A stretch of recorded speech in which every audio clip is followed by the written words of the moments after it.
3234. 3234. 3234.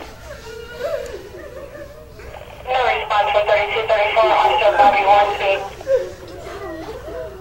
3234 is 1042. Now and forevermore. If you could maybe try and describe kind of what the journey this last year has been like for you and for your family. Sure. I guess we have kind of compared this last year to kind of the same experiences that we experienced on the Unity Tour. When you ride, it's uphill and it's downhill, and some of it's easier and some of it's harder. And I think our year has been kind of like that too. Sometimes it feels like you're climbing a hill and you just kind of don't think you have anything left in you, and then there are other times when you're just kind of on a downhill coast and you just kind of get to enjoy the ride a little bit, and it's a little less emotional or stressful.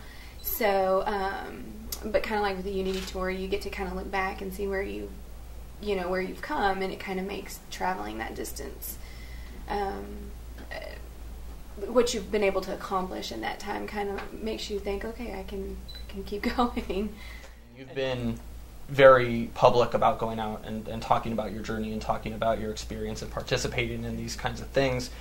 Was that something that you kind of sat down and said, I want to do these things? Was it something that you kind of just found yourself doing? I mean, how did you come to be, to participate in those things and be that public? The public part kind of caught me off guard. I mean, obviously, nobody in this community had experienced anything like this until it happened to Bobby. But I think kind of what threw us in the public eye from the beginning was just, I had desired to give the eulogy for Bobby, and that kind of spurred a where do you get your strength from? My husband was a one of a kind. His love for people was unconditional, and it was infectious. He put his love into action by his giving.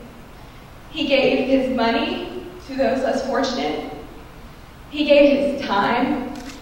A lot of people have came to me and told me that they appreciated Bobby on calls because he took the time to listen to everybody. Nobody was immune from that. And knowing that he left this fallen world in a heroic and brave fashion, he fell doing what he loves and protecting others.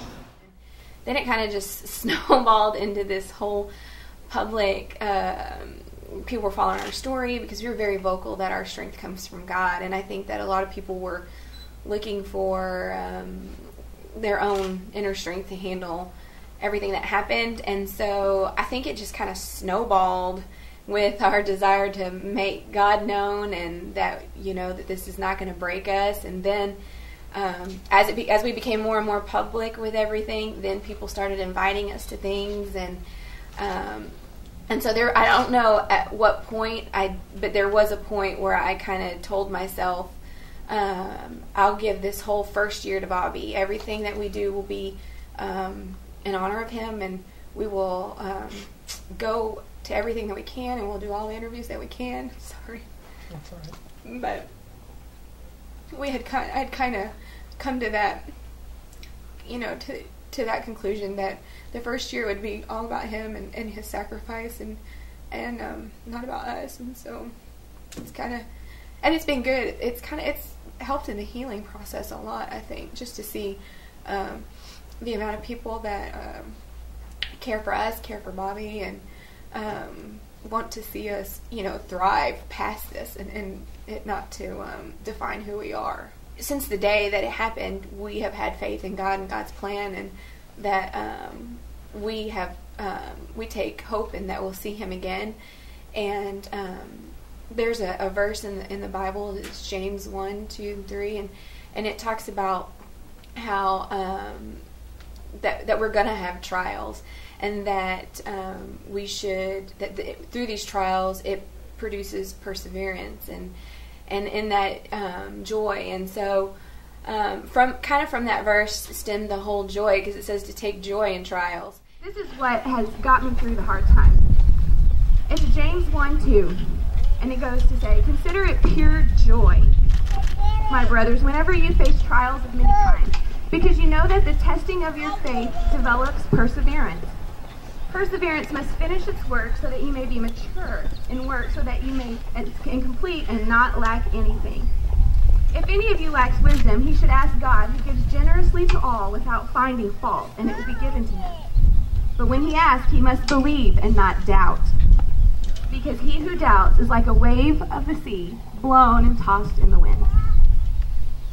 My family and I choose not to be a wave tossed and blown into the wind. We choose to hold steadfast to God's promises and God's word, that his plan is perfect. And so we were like, all right, we're going to take joy in this, and we're going to choose joy. And it kind of just, that was another thing that just kind of snowballed. And so then to choose joy, whenever I feel upset, I can say those words, choose joy, and it always takes me back to God and God's promises. And so that's kind of why you see that a lot, because it takes me back to a good spot, to a spot where I'm reminded of God and his promises, and that we'll see him again.